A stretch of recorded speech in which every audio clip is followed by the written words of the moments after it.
pembelajaran jarak jauh atau PJJ kelas 11. Pada kesempatan kali ini Bapak akan menjelaskan tentang contoh kasus-kasus pelanggaran hak asasi manusia yang pernah terjadi di Indonesia. Namun sebelumnya kita lihat dulu materi pekan pertama dan pekan kedua di link deskripsi yang ada di bawah. Dan kita lihat juga preview yang satu ini.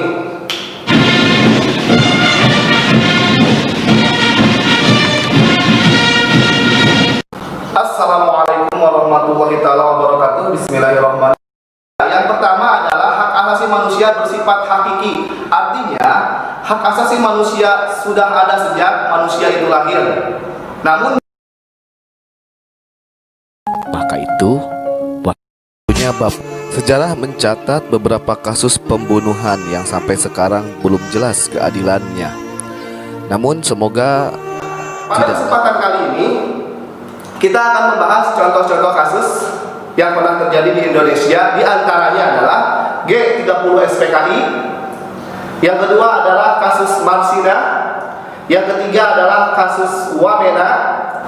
Kemudian kasus Munir, kasus Santa Cruz di Dili, dan kasus Trisakti 1998. Oke, kita saksikan video yang satu ini. Check it out. Partai Komunis Indonesia. Pada tahun 1965, 1966 terjadi razia besar-besaran terhadap simpatisan PKI atas peristiwa terbunuhnya sejumlah jenderal. Razia itu dikenal sebagai Operasi Pembersih PKI. Saat itu ada 500 hingga 3 juta warga tewas dibunuh, ribuan lainnya diasingkan, dan sisanya hidup dengan mendapatkan stigma sebagai PKI. Akibatnya, Komnas HAM balik menuding Komando Operasi Pemulihan, Keamanan dan semua panglima militer daerah yang menjabat sebagai pihak yang bertanggung jawab.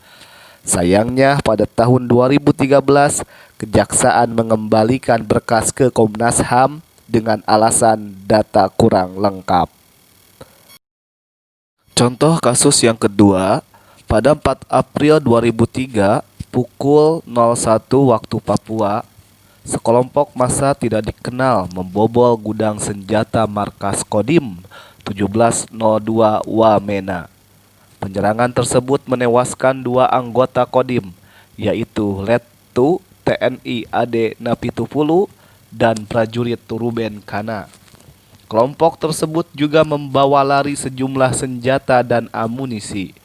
Selanjutnya, aparat TNI Polri melakukan penyisiran, penangkapan, penyiksaan, perampasan secara paksa, dan penyebab korban jiwa tercatat 42 orang meninggal dunia karena kelaparan dan 15 orang jadi korban perampasan. Komnas HAM juga menemukan pemaksaan penandatanganan surat pernyataan serta perusak fasilitas umum. Contoh yang ketiga, aktivis HAM paling berpengaruh di Indonesia, Munir Said Tholib, ditemukan meninggal di dalam pesawat jurusan Jakarta-Amsterdam pada 7 September 2004. Namanya melambung saat dia menjabat sebagai Dewan Kontras, Komite untuk Orang Hilang dan Korban Tindak Kekerasan.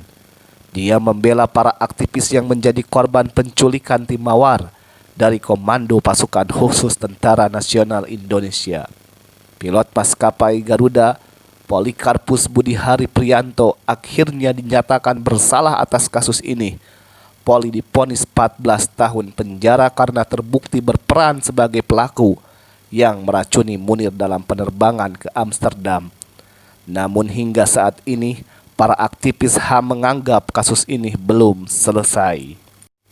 Contoh kasus yang keempat, pada Mei 1998 terjadi kerusuhan besar-besaran di hampir seluruh sudut tanah air, terutama kota Jakarta dan sekitarnya. Kerusuhan ini mengakibatkan ribuan orang tewas, ratusan wanita menjadi korban perkosaan, dan tembak sejumlah mahasiswa peserta demonstrasi. Dalam proses hukumnya, Kejaksaan Agung mengatakan kasus tersebut bisa ditindaklanjuti apabila ada rekomendasi dari DPR ke Presiden.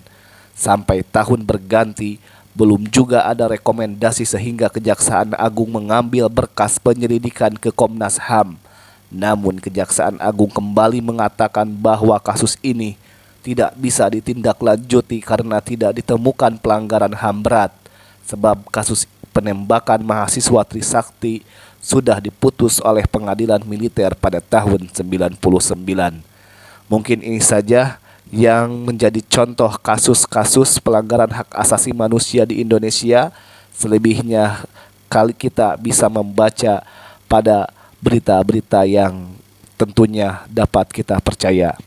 Terima kasih atas perhatiannya. Nah, dari video yang telah kita saksikan barusan, ternyata Indonesia telah mengalami masa kelam atau pelanggaran hak asasi manusia pernah terjadi, bahkan genosida pun pernah terjadi.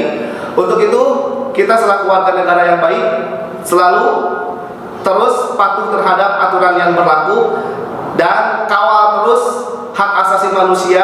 Jangan sampai ada satu orang pun yang melanggarnya. Saya, Bapak Hendro Rismana, terima kasih atas perhatiannya. Assalamualaikum warahmatullahi wabarakatuh.